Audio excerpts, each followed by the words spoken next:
Mrs. Weber was pacing outside of Professor Connery's office in California. She was anxiously waiting for him to come. After waiting about 40 minutes, Professor Connery arrived at the office. Mrs. Weber hurried to meet him. "Professor Henry Connery?" "Yes." "Hello, I'm Emma Weber. How about we go inside and talk over a cup of coffee?" Professor Connery invited Mrs. Weber into his office. He pulled out a chair for Mrs. Weber and took his seat behind his desk. Mrs. Weber had a worried look on her face. Professor Connery sat down and looked at her. But before she could start to explain her issue, he interrupted. "Before anything, Mrs. Weber, you must have a slice of pizza with me. I am absolutely famished." "That's all right, Professor. I don't want to have anything." "Please do. Hunger has gotten the best of me."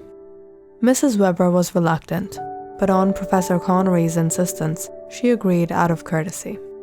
After the two had finished their food, Mrs. Weber timidly said, "This was actually the first meal I have taken in the past 2 days." Professor Connery nodded and said, "I know. Now, Mrs. Weber, tell me what brings you here." "My son is very unwell. My son Edwin is 15 years old. He went to school. I don't know why he did this, but 2 days back, he decided to bunk school. He went to the park and fainted there. One of the girls from his school had spotted him in that state and called 911, and they brought him to the hospital and called us and informed us about what happened to our son. My husband and I immediately went to the hospital where he is currently staying. He has been behaving very strange. My son was never like this. Every time he is regaining his consciousness, it seems as if he is seeing something. When he sees it, it scares him so much that he faints. We have asked him many times what is it that is scaring him, but he keeps repeating the same thing. My son is seeing a strange figure, wearing a dark trench coat and a hat that covers a portion of his face. Obviously, we aren't seeing what he is seeing, and we don't know of anyone of this description either. The doctors are unable to give us an explanation to what has happened to my son. My husband is with my son right now at the hospital. He isn't aware that I've come to meet you. One of the nurses at the hospital, Mrs. Knight, recommended that I come to you for help. Mrs. Weber, you should go to Professor Connery. I'm sure he'll be able to give you some insight to what has happened to your son. This is something beyond the doctors. The doctors will not be able to help him."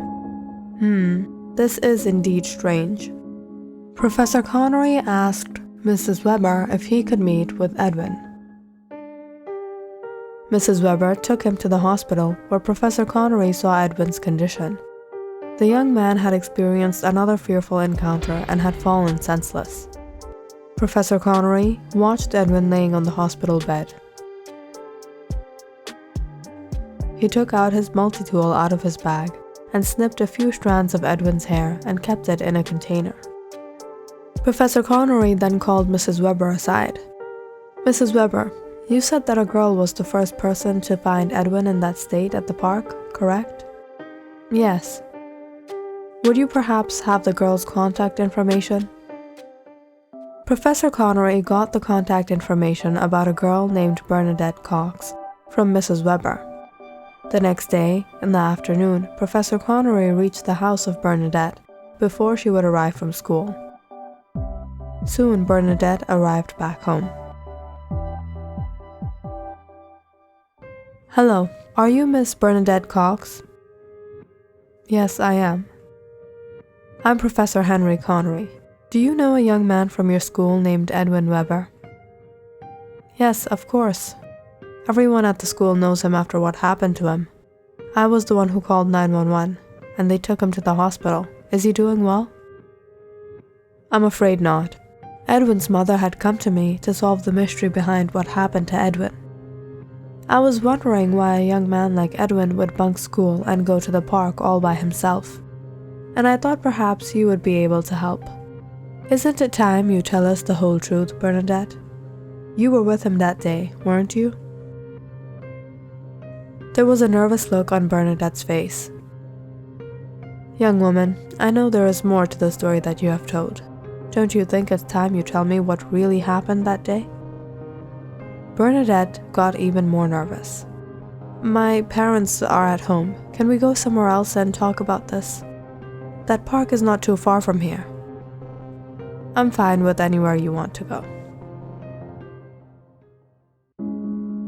Bernadette and Professor Connery went to the park. The two sat down on a bench where Bernadette revealed what really happened on that day at the park. Edwin and I are in a relationship. That day, both of us had decided to ditch school together and fool around at the park.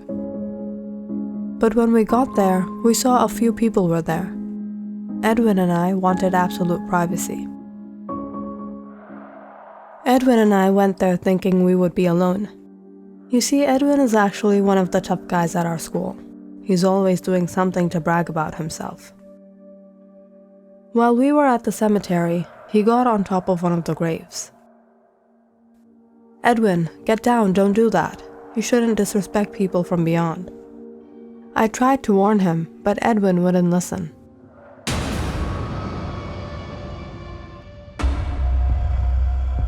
Suddenly, both of us saw a strange, creepy man standing behind us.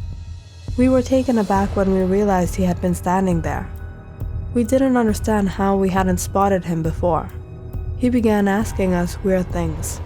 Edwin and I got scared and we ran back to the park. Edwin was behind me and we didn't stop until we got to the park. But when I turned around, I saw Edwin had fallen unconscious a few steps away. What was the figure asking for? The figure was asking for something, but we couldn't understand. And then when we said we don't have anything, he got angry and said, "Give it to me." Bernadette, show me the grave. Bernadette took Professor Connery to the grave, but the two were unable to read the inscription on the tombstone. It looked ancient. Perhaps we will be able to get information from the Cemetery and Funeral Bureau office. Bernadette and Professor Connery went to the Cemetery and Funeral Bureau office where they inquired about the deceased individual. The receptionist was able to find the name of the individual from the register. The grave belonged to Paul Bergman. Bernadette and Professor Connery walked out of the office. Just give me one moment, Professor. I'll find out who this Paul Bergman is. After surfing through a few web pages, Bernadette raised her brow and said, Paul Bergman had a rather infamous life history. He was the leader of a creepy, strange, secret society that consisted of only men, and they were known to despise women. Bernadette, thank you for your help. You can go back home now. No, I want to get to the bottom of this. It's all right. You've helped a lot. Now go home. Your parents will be worried. Professor Connery, please let me stay. I feel responsible for Edwin's suffering. It was my idea to bunk school that day. Let's go take a walk in the park.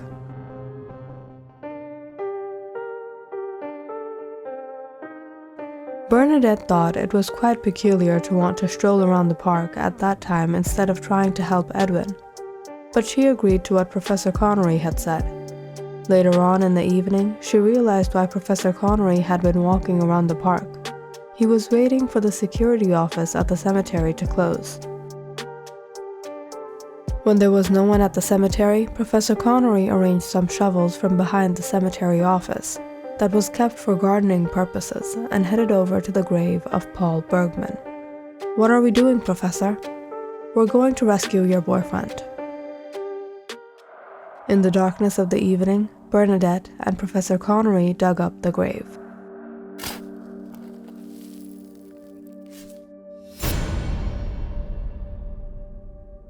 The two looked down at what they uncovered.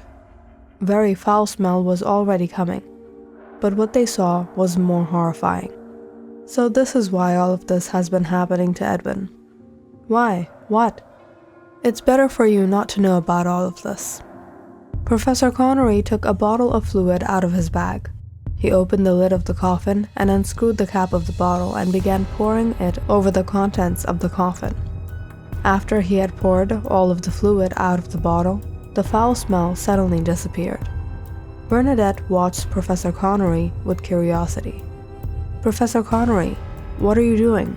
What is this?" "Bernadette, it's better for you that you don't know about any of this." Professor Connery closed the lid of the coffin once again. He then shoveled all the dirt back into the grave with the help of Bernadette. "I must praise your bravery, Bernadette. Alright, I have to go to the hospital and see how your boyfriend is doing. I'll drop you home. I'll go with you to the hospital as well. Aren't your parents going to get worried you're out so late? If you don't take me with you, I'll tell them you tried to kidnap me, but I managed to run away. And if you take me with you, I'll tell them I went to see a sick classmate at the hospital with some friends." Bernadette noticed Professor Connery got a little thrown back at what she said. "I was just joking, Professor."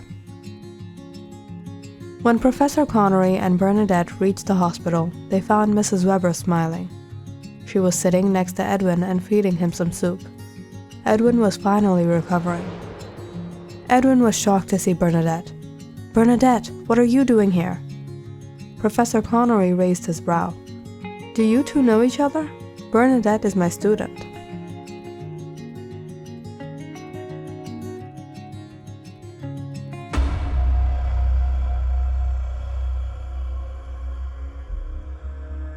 Click on the subscribe button and check out more awesome videos on our channel. And don't forget to press the bell icon because you know it's interesting.